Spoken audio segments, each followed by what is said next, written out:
semester, getting through student teaching and NTPA and all the fun things that are involved in all of that.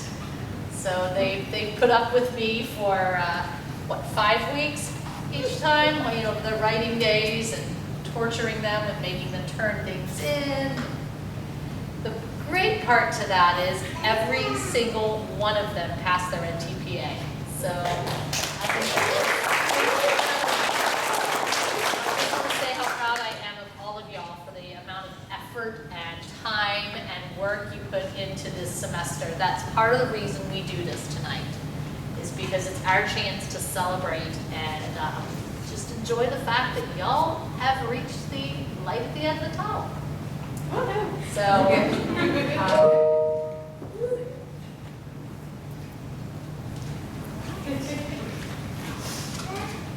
I realize, okay. I mean, I could yell really loud and use my teacher voice, but I'm not going to do that today.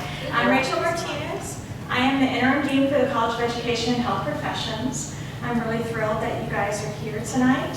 And I wanted to just really quickly say, tomorrow or Saturday when you go through graduation at 3 o'clock, I hope all of you are attending.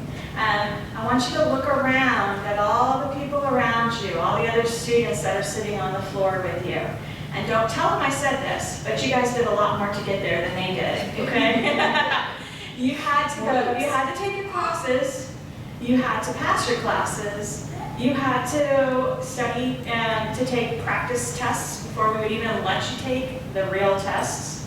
You had to pass the real tests. Then you had to student teach, and you had to do all the hours and do everything that was required of you in order to complete your student teaching. And you did all of this in this crazy time that we've had of COVID, which made it, I think, 5 times, 20 times harder than even in normal situations. And it is a daunting task to become a teacher regardless. So give yourselves a little pat on the back. You guys did a great job, and so we're really happy that you're here, and I'm really thrilled for you. So I'm supposed to do introductions. First, I would like to, I'm going to introduce, you've already met Dr. Baldwin, you all know her. Dr. Lassiter is in the back. You probably had her for some coursework. She is the interim dean for the College of Education and Health Professions, or the interim associate dean. Hello. I don't even know where I am anymore. Karen Bashaw is one of the staff people. If you had any ITV classes and you ran into some hurdles or some bumps, you might have reached out to Harry. And then Diana Cockrum's in the back, and she helped us really kind of organize all of this. It's a group effort, so I wanted to also recognize them for all the work they did to get us here today. And then the final person I want to introduce to you today, we're all really honored to have him here. It's the president of the university. Sometimes I've tried to introduce, well, you guys may not know what a president does. I think a lot of times people don't know what presidents of universities do.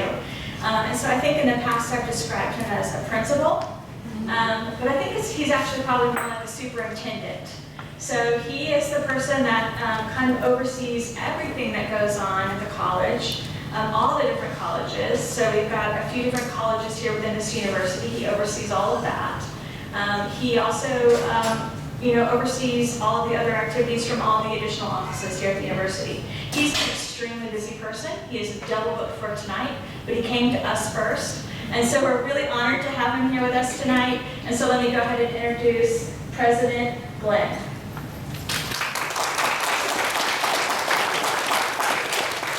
I will start by apologizing that I won't be able to stay for refreshments, which is always sad to me, but I am double booked. It's odd to me that the people who keep my calendar apparently don't talk to one another as they keep doing this, but that's just kind of the way it goes. But this is the program I chose to come to first, and if I'd had to cancel one, it wouldn't have been this one, because to me, teachers are very important. They're very special.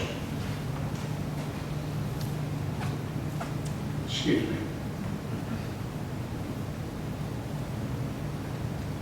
My mom was a teacher.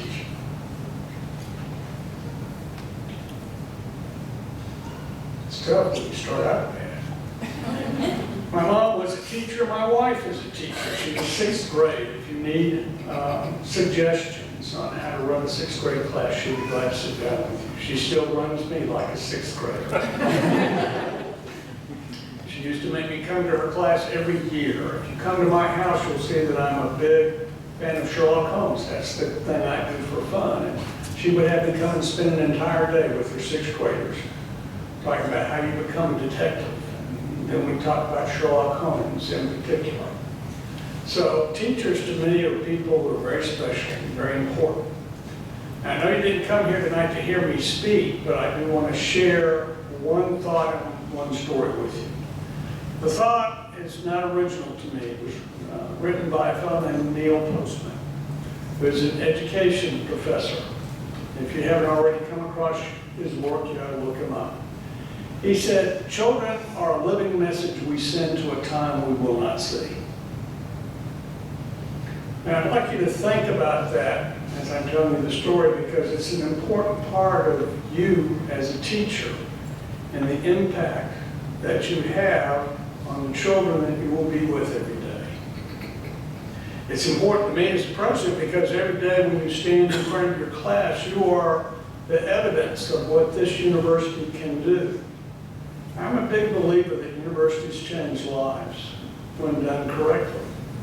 When a committed student becomes connected with a committed faculty member, good things always happen. I hope you would agree with me on that. Because I bet you've encountered those faculty here. I put our faculty toe-to-toe with any other faculty anywhere else. But it's important to remember that your impact on a child goes further than you would expect. So I want to tell you about two of my teachers. Mrs. Peterson, my fourth grade teacher, and Miss Taylor, my fifth grade teacher. Mrs. Peterson was not a bad lady. I want to start by saying that. She was married to a preacher, so she was a little tightly wound. And I can say that because I grew up in the parsonage. So I saw my mom be tightly wound with me on a number of occasions. But she wanted certain things in her classroom. And that was for you to be quiet and do your work. Doesn't seem like a lot to ask of fourth graders. But it is. At the time, I was what would be, I think the technical term is a stinker. You know, I was that kid who could always say something just loud enough for everybody in the classroom to hear, but not quite loud enough to be spotted. And I was kind of an expert at that, which really annoyed Mrs. Peterson, who again wanted just two simple things: be quiet and do your work.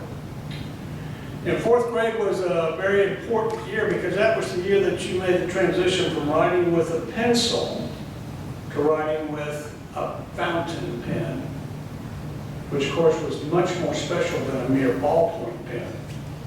You had to go to the store and buy a fountain pen and buy ink cartridges and to put it together. It was very important because it meant that you were progressing from, you know, a toady third grader to being a fourth grader. It's interesting that just not long ago I came across my fourth grade report card. Amazingly, that was the one report card that my mother kept. So I opened it up and I looked at it, and for the most part it was okay, B's and C's, except in handwriting and conduct. Now I know some of the parents in the back remember N's and U's. N's was needs improvement. Most of my N's were N minus. And where I didn't have an N minus, I had a U, which was unsatisfactory.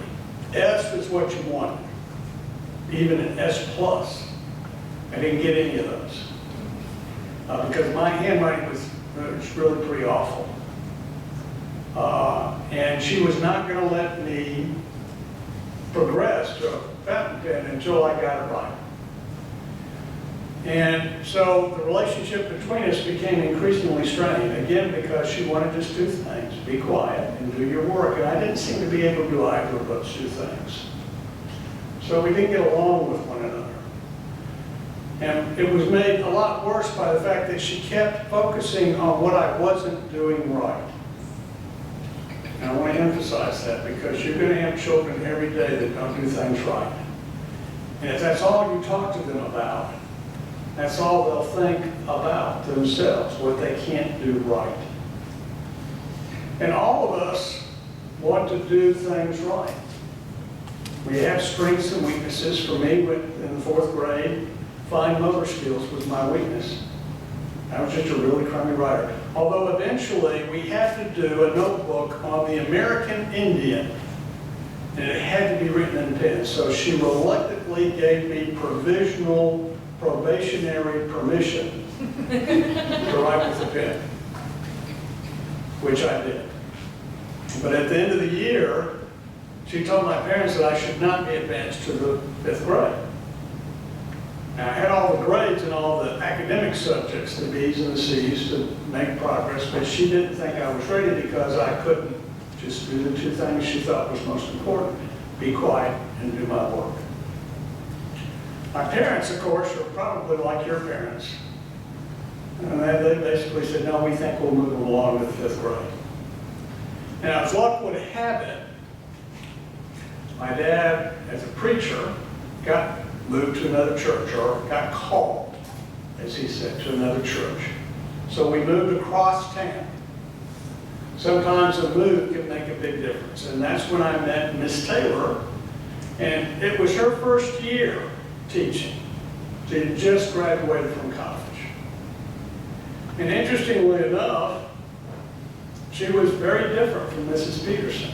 Because instead of talking to me about what I couldn't do, she would wait until she saw something I could do and then tell me how much she appreciated that, how much that was a good thing.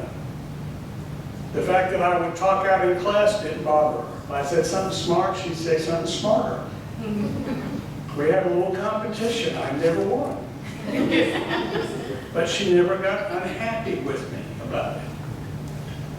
And my work I didn't mind doing suddenly because she would keep pointing out all the things that I did well. Yeah, I still have a little work to do over here, but look how well you did right here. So, let me take you back to that first thing I told you about. Children are a living message we send to a dying world will not stay. I miss Taylor's message to you. If all I ever had was Mrs. Peterson, I'd still be sitting somewhere trying to be quiet and just do my work. But instead, thanks to Miss Taylor, I could see what I could do well, and I could do better things. So if you're going to send a message, send one of encouragement. Send one that gives a child. I apologize. It's odd that 50 years later, Miss Taylor still touches me. I hope you'll remember that as well, because you will touch some of your children very deeply. So encourage them and do good work, because you are the proof of what this university can do. And I will say, in case you're still holding ill feelings towards Mrs. Peterson, there was at least one good effect, and that is that 50 years later, I still write exclusively with a fountain pen. Good luck to you, do good work, send the message.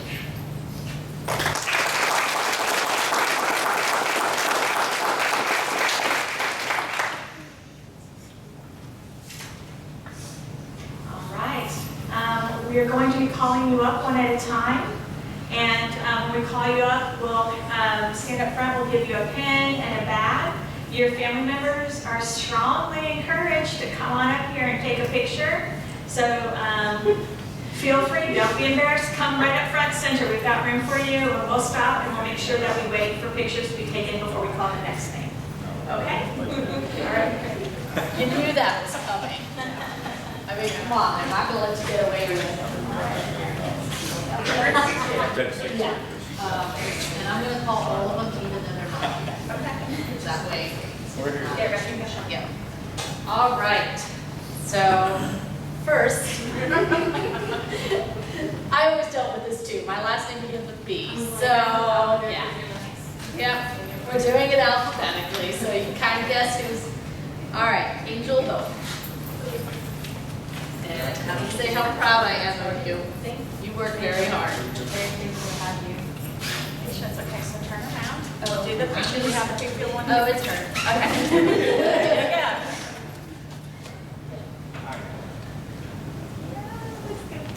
you go. Yes, okay.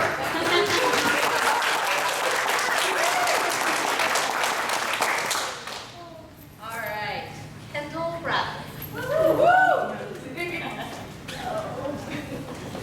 You worked your tail off for this girl.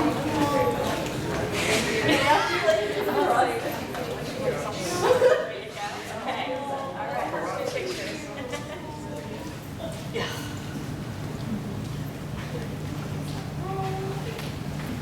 Right, congratulations.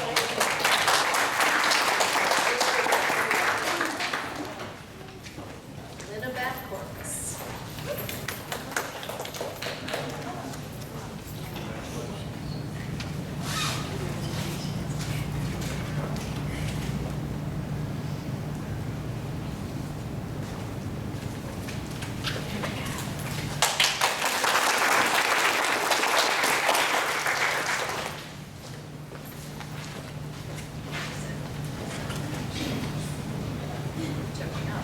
Lindsay Falcon.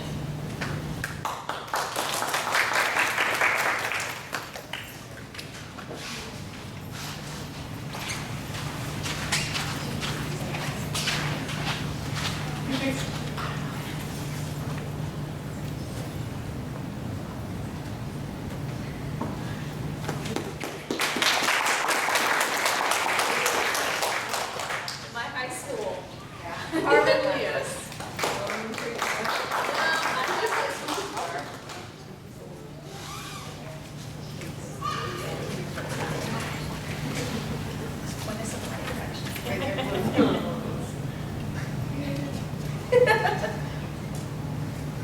Hi.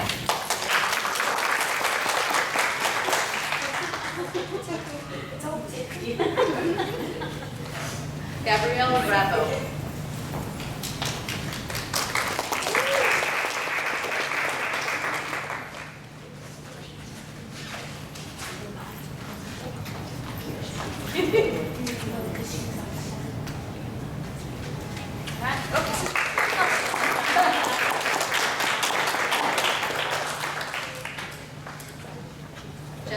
Jensen Schindler.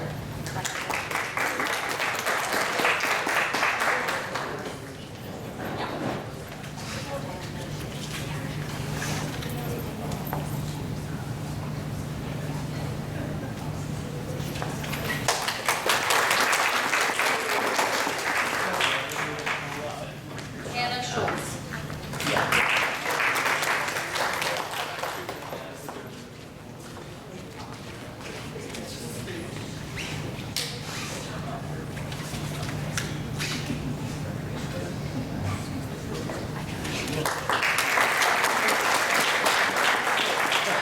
Middle school, Amy Spallett.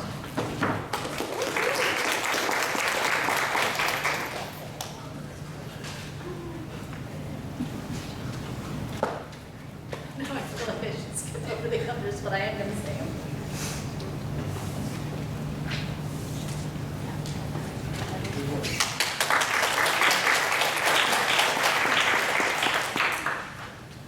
Martinez Stavinoha. And I know she's not, but I'd say them anyway, because they deserve it. Caitlin Tynes.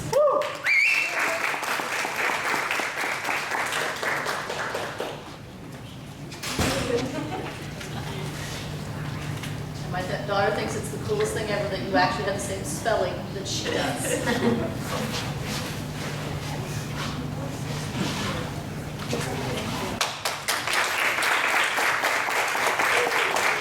Last two aren't here, but Angelica Valenzuela and Dulce White.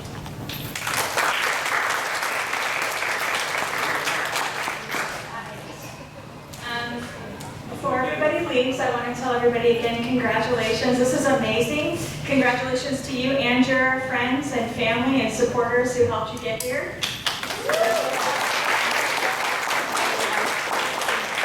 And I know you may not be feeling it right this moment, but I do want to encourage you to come back to graduate school. We've got a lot of wonderful programs.